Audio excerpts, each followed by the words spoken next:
नमस्कार मित्रांनो. महाराष्ट्रात सरकारचे धोरण चाललेले आहेत.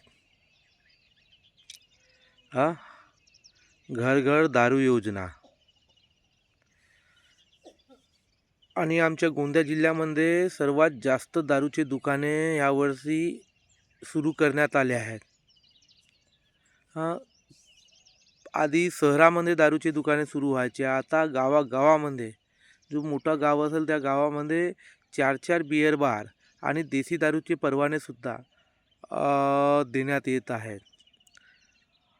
आणि अशा अवस्थेमध्ये सरकार समाजाला उद्ध्वस्त करायला चालली आहे.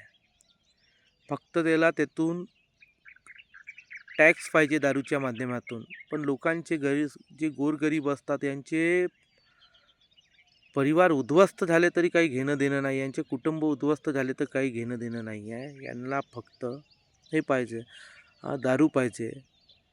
आता सांगा मित्रांनो, जर प्रत्येक गावामध्ये दारू आली तर गावाची अवस्था काय होणार? समाजाची फार वाईट अवस्था येणार आहे आणि याला जबाबदार ही भाजपा सरकार राहणार आहे. यांची धोरणच आहेत ना, अनपढ, अशिक्षित आणि दारू पिऊन पडले राहणारा समाज यांना पाहिजे, प्रश्न करणारा समाज नको. खरंच शोकांतिका आहे मित्रांनो. धन्यवाद.